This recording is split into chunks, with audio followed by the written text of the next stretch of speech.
बहजाद जवाहर की वजह से बहुत खुश होता है क्योंकि जवाहर बहजाद की सोच से भी ज्यादा चालाक निकलता है। इसी वजह से वह जवाहर को फिर से सिक्योरिटी गार्ड की जॉब पर रख लेता है। जवाहर फक्र महसूस करता है। दूसरी तरफ पारस अपने बाप के पास जाती है और उनसे माफी मांगती है। वह कहती है कि आज के बाद वैसी हरकत कभी नहीं करेगी जिसकी वजह से उसके बाप को परेशान होना पड़े। बहजाद अपनी बेटी की बात सुनकर उसे माफ कर देता है और कहता है प्लीज आज के बाद ऐसा मत करना। तुम्हें पता है मैं तुम्हारे बगैर नहीं रह सकता। लेकिन अगले ही लम्हे पारस कहती है मुझे वापस उसी इलाके में जाना होगा। वहां एक स्कूल है जहां मैंने फंड्स तकसीम करने हैं। वहां के स्कूलों में ज्यादा सहूलियात नहीं है। अब मुझे जाने देंगे ना बाबा?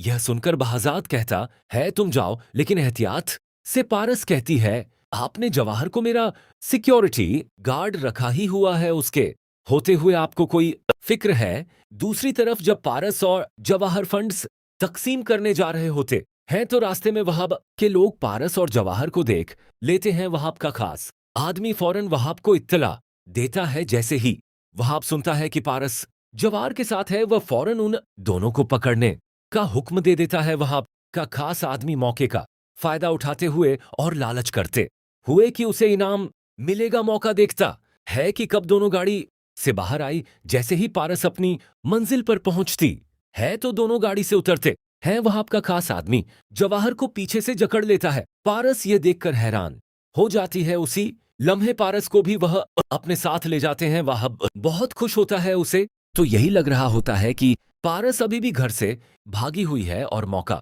बहुत अच्छा है। दूसरी तरफ बहजाद को खबर मिल जाती है कि पारस और जवाहर जिस लोकेशन पर थे वहां से वहाब के आदमी उन्हें उठाकर ले गए। बहजाद अपने आदमियों समेत वहाब की तरफ जाने लगता है। दूसरी तरफ जवाहर बहुत हिम्मत से काम लेता है और अपने आप को भी बचाता है, साथ पारस को भी बचाता है। और बहजाद के पहुंचने से पहले पहले वहाब की आंखों में धूल झोंकते हुए वहां से पारस को लेकर निकल जाता है। जैसे ही बहजाद वहाब के घर पहुंचता है तो जवाहर और पारस दोनों वहां नहीं होते। बहजाद गुस्से में होता है और फौरन वह वहाब का गिरेबान पकड़ लेता है और वहाब से कहता है कि अभी और इसी वक्त उसकी बेटी उसके सामने होनी चाहिए। वह एक पल के लिए खुश होता है। वह कहता है मैंने तो बस आपकी मदद करने की कोशिश की है क्योंकि आपकी बेटी सुना था घर से भाग गई है।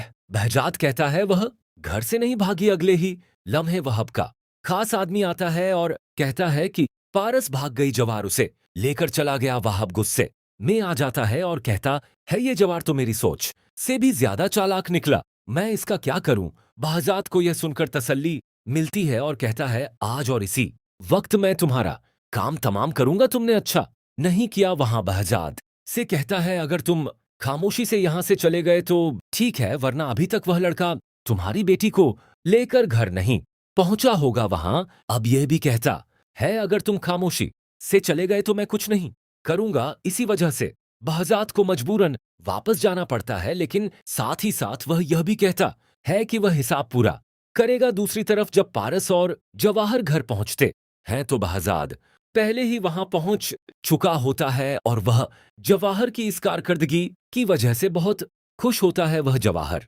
से कहता है कि आज उसने उसका मान रख लिया, उसे दुश्मन के आगे सिर झुकाना नहीं